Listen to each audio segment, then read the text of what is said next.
Hello, Syracuse.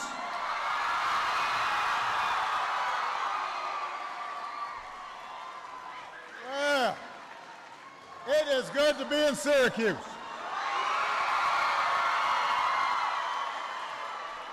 Can everybody give Emilio a big round of applause for that great introduction? I think Emilio's parents are probably here. Where's Emilio's parents? Wave your hands. There they are right there. Huh? He did pretty good, didn't he? We're very proud of him. We might have to run him for something. In addition to Emilio, I want to mention a couple other people. You already heard from Secretary of Education Arnie Duncan, who's doing a great job every day. You've got Mayor Stephanie Miners here. There she is. Attorney General Eric Schneiderman is here. Your Congressman Dan Maffei is here.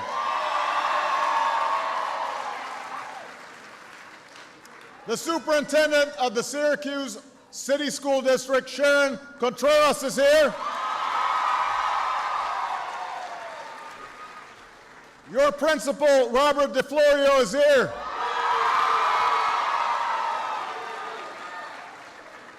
And most importantly, a bunch of students are here.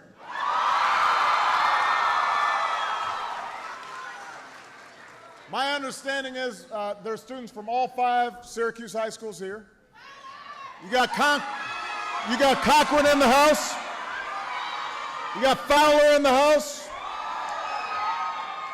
Nottingham. The Institute of Technology. And our host, Henninger, is here.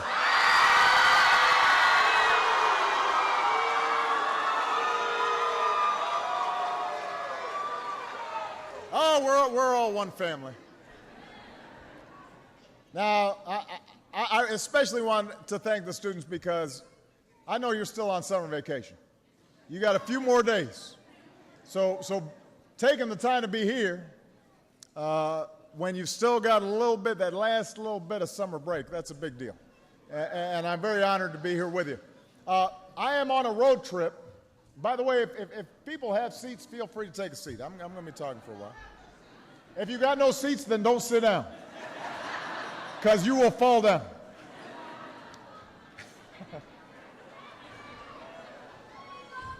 I love you back.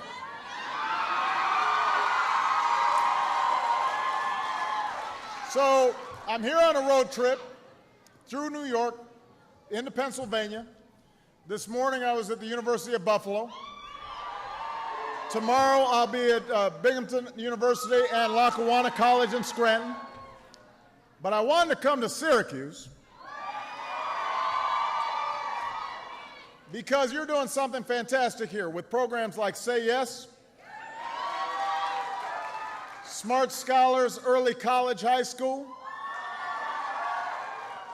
These are programs that are helping Syracuse kids get ready for college and making sure that they can afford to go.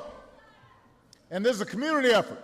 All of you are coming together, and you have declared that no child in the city of Syracuse should miss out on a college education because they can't pay for it. And so we're hoping more cities follow your example, because what you're doing is critical, not just to Syracuse's future, but to America's future. And that's what I want to talk about briefly here today. You know, over the past month, I've been visiting towns across the country talking about what we need to do to secure a better bargain for the middle class and everybody who's working hard to get into the middle class, to make sure everybody who works hard has a chance to succeed in the 21st century economy. And we all understand that for the past 4.5 years, we had to fight our way back from a brutal recession. And millions of Americans lost their jobs and their homes and their savings. But what the recession also did was it showed this emerging gap in terms of the life prospects of a lot of Americans. You know, what used to be taken for granted, middle-class security has slipped away from too many people. So, yes, we saved the auto industry. We took on a broken healthcare system. We reversed our addiction to foreign oil. We changed our tax code that was tilted too far in favor of the wealthy at the expense of working families. And so we've made progress. Our businesses have created 7.3 million new jobs over the last 41 months. We've got more renewable energy than ever. We are importing less oil than in a very long time. We sell more goods made in America to the rest of the world than ever before. Healthcare costs are growing at the slowest rate in 50 years. Our deficits are falling at the fastest rate in 60 years. So there's good news out there, and thanks to the grit and the resilience of the American people, we've been able to clear away the rubble of the financial crisis and start laying the foundation for a better economy. But as any middle-class family will tell you, we are not. I hear you. I got you. No, this is fine. Wait. We're okay.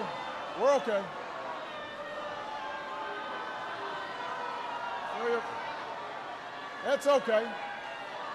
Hold on a second. Hold on. Hello, everybody. Hello. Hey. Hold on. Hold on a minute, sir. Hold on.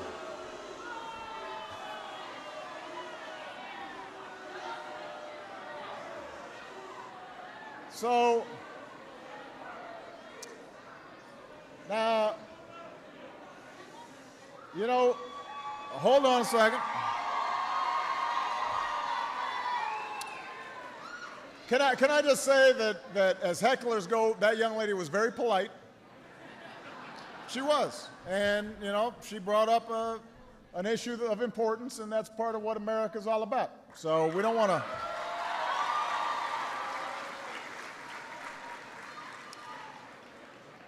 But what America's also all about is making sure the middle-class families succeed, and that people who work hard can get into the middle class.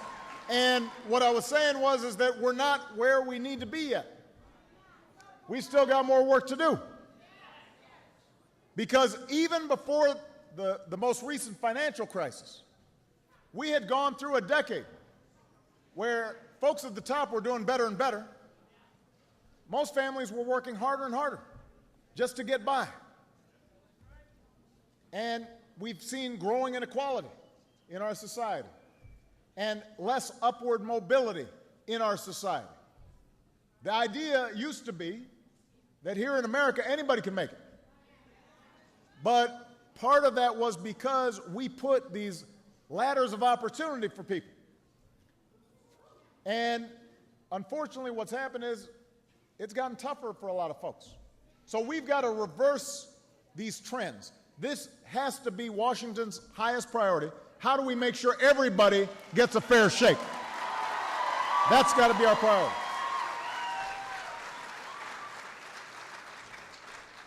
Unfortunately, you may have noticed that in Washington, rather than focusing on a growing economy and creating good middle-class jobs, there's a certain faction of my good friends in the other party who've been talking about not paying the bills that they've already run up, who've been talking about shutting down the government if they can't take away health care that we're putting in place for millions of Americans. Those are not ideas that will grow our economy. They're not going to create good jobs. They're not going to strengthen the middle class. They'll weaken the middle class. So we can't afford the usual Washington circus of distractions and political posturing. We don't need that. What we've got to do is to build on the cornerstones of what it means to be middle class in America. A good job, good wages, a good education, a home, affordable health care, a secure retirement. That's what we need to focus on. And we've got to create as many pathways as possible for people to succeed, as long as they're willing to work hard. That's what's always made America great. We don't judge ourselves just by how many billionaires we produce. We got to focus on our ability to make sure that everybody who works hard has a chance to pursue their own measure of happiness. And in that project, in that work, there aren't a lot of things that are more important than making sure people get a good education. That is key to upward mobility. That is key to a growing economy. That is key to a strong middle class. Love you back. Now, everybody here knows that. That's why you're here. That's why a lot of your families are making big sacrifices to send kids to college.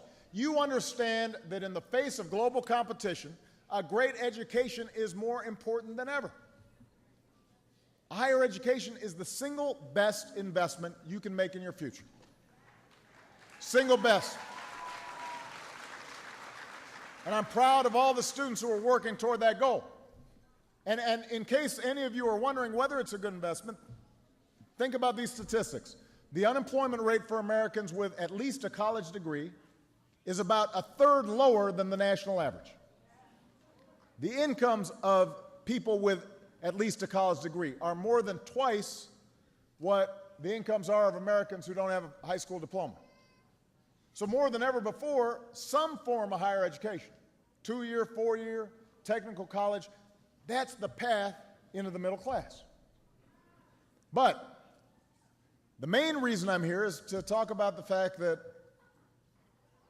we've seen a barrier and a burden to too many American families, and that's the soaring cost of higher education.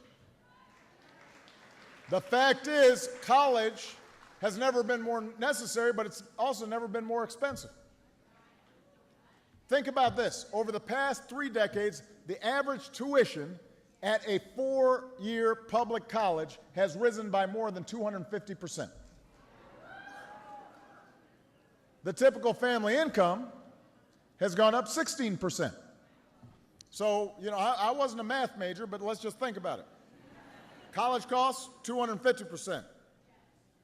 Incomes, 16%. What that means is that more and more, it's getting harder and harder for students to be able to afford that college education. And families are making bigger and bigger sacrifices, including a lot of parents who are putting off their own retirement, their own savings, because they're trying to help their kids afford a college education. In the meantime, over the past few years, you've got too many states that have been cutting back on their higher education budgets. Colleges have not been cutting back on their costs, and so what you end up with is taxpayers putting in more money, students and families picking up the tab, but young people are still ending up with more debt. The average student who borrows for college now graduates owing more than $26,000. And a lot of young people owe a lot more than that. I've heard from a lot of these young people, and they're frustrated because they're saying to themselves, we've done everything our society told us we were supposed to do, but crushing debt is crippling our ability to get started in our lives after we graduate. It's crippling our self-reliance and the dreams that we have. At a time when higher education's never been more important or more expensive, too many students face a choice they should not have to make. Either they say no to college, or they pay the price of going to college and ending up with debt that they're not sure will pay off. And that's not a choice that we should ask young people to make. That's not a choice we should accept. If you think about what built this is a country that's always been at the cutting edge of making a good education available to more people. My grandfather, when he came back from World War II, he had the chance to go to college on the GI Bill. My mother got through school while raising 2 kids because she got some help. Michelle and I, we didn't come from, rich folk. We did not come from privileged backgrounds. So we're only where we are today because scholarships and student loans gave us a shot at a good education. And we know a little bit about paying back student loans because we each graduated from college and law school with a mountain of debt. And even with good jobs, I didn't pay it off, and she didn't pay off her loans until I was almost a U.S. Senator. I was in my 40s. So over the past 4 years, what we've done is to try to take some steps to make college more affordable. First thing we did, we enacted historic reforms to the student loan system. What was happening was student loans were going through banks. Banks were making billions of dollars. We said, why don't we just give the loans directly to the students, cut out the banks, then we can help more students.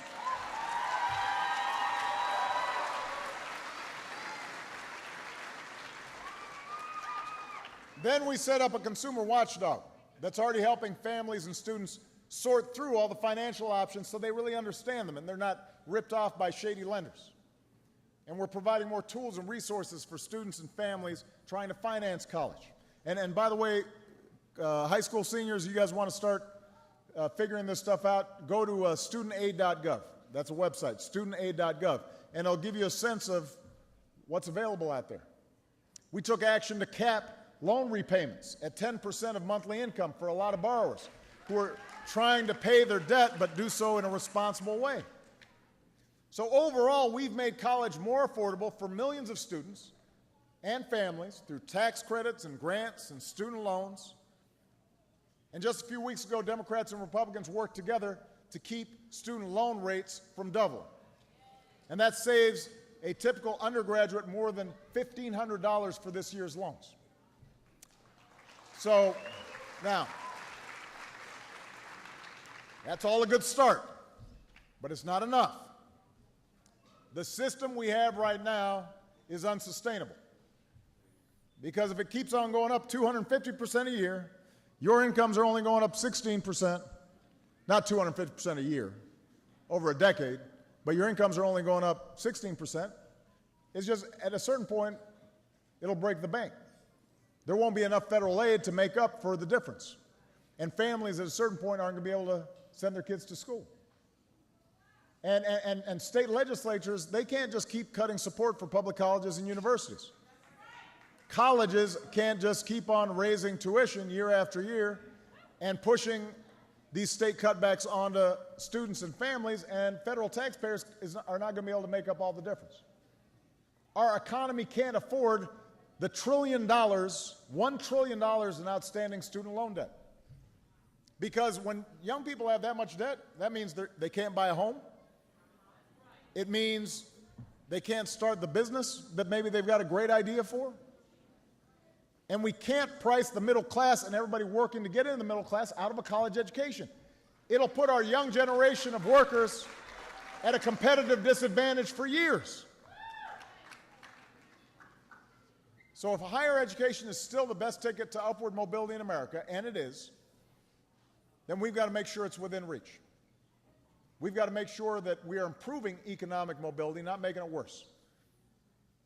Higher education should not be a luxury. It is a necessity, an economic imperative that every family in America should be able to afford. So, now, so what are we going to do about it? Today, what I've done is propose major new reforms that will shake up the current system. We want to create better incentives for colleges to do more with less and to deliver better value for our students and their families. And some of these reforms will require action from Congress, which is always difficult. Some of these changes, though, I can make on my own. And we want to work with colleges to keep costs down. States are going to need to make higher education a higher priority in their budgets. And by the way, we're going to ask more from students as well if they're receiving financial aid. And some of these reforms won't be popular with everybody, because some folks are making out just fine under the status quo. But my concern is not to look out just for the institutions. I want to look out for the students who these institutions exist to serve. And I think I've got confidence that our country's colleges and universities will step up to the plate if they're given the right incentives. They too should want to do the right thing for students. So let me be specific. Here are 3 things we're going to do. Number 1, I'm directing my administration to come up with a new rating system for colleges that will score colleges on opportunity, whether they're helping students from all kinds of backgrounds succeed, and on outcomes, whether students are graduating with manageable debt, whether they're actually graduating in the first place, whether they have strong career potential when they graduate. That's the kind of information that will help students and parents figure out how much value a particular college truly offers. Right now, all these ranking systems, they rank you higher if you charge more and you let in fewer students. But you should have a better sense of who's actually graduating students and giving you a good deal. So down the road, we're going to use these ratings, we hope, by working with Congress, to change how we allocate federal aid for colleges. And we're going to deliver on a promise that I made last year. Colleges that keep their tuition down are the ones that will see their taxpayer funding go up. We got to stop subsidizing schools that are not getting good results. Start rewarding schools that deliver for the students and deliver for America's future. That's our goal.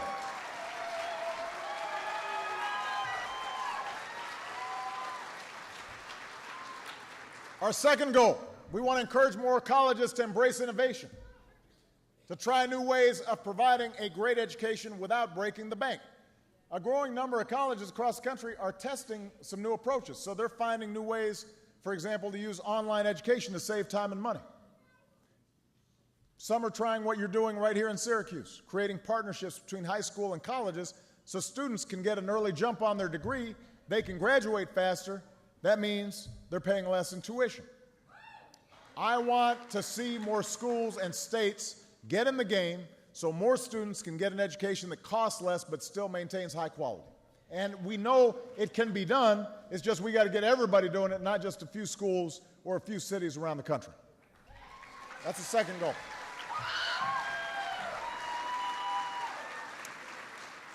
Somebody screamed and I thought somebody fell, but they were just excited. Number 3, we're going to make sure that if you've taken on debt to earn your degree, that you can manage and afford it.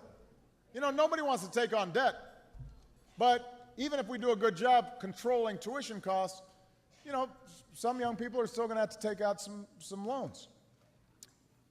But, you know, we think of that as a good investment because it pays off in time. As long as it stays manageable, as long as you can pay it back. And remember, again, Michelle and I, we went through this. It took us a long time to pay off our student loans. But we could always manage it. It didn't get out of hand.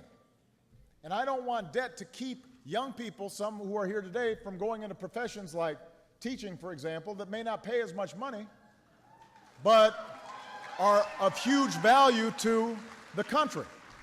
And I sure don't want young people not being able to buy a home or get married or start a business because they're so loaded down with debt.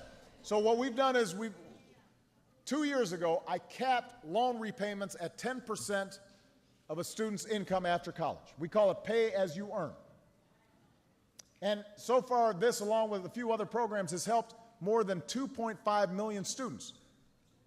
But right now, a lot of current and former students aren't eligible, so we want to work with Congress to fix that so that we got a lot more people who are eligible for this program. And then the problem is a lot of young people don't know this program exists.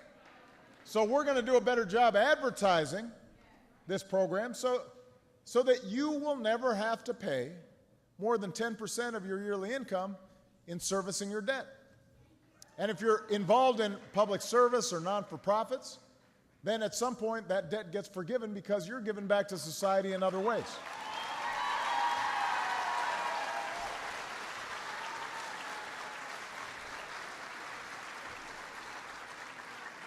So we're gonna launch a campaign to help borrowers learn more about their options.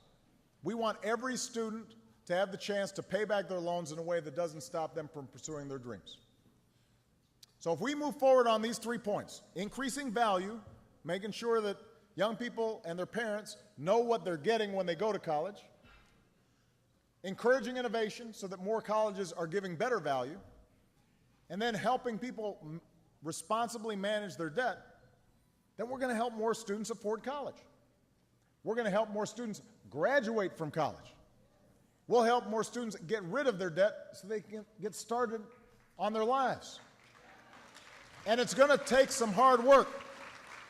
But, you know, the people of Syracuse know something about hard work. The American people know something about hard work. And we've come a long way together over these past 4 years. I intend to keep us moving forward on this and every other issue. We're going to keep pushing to build a better bargain for the middle class and everybody who's fighting to join the middle class, and we're going to keep fighting to make sure that this country remains a country where hard work and studying and responsibility are rewarded. We're going to make sure that no matter who you are, or where you come from, or who you love, or what your last name is, in the United States, you can make it if you try. Thank you, Syracuse. God bless you. God bless America.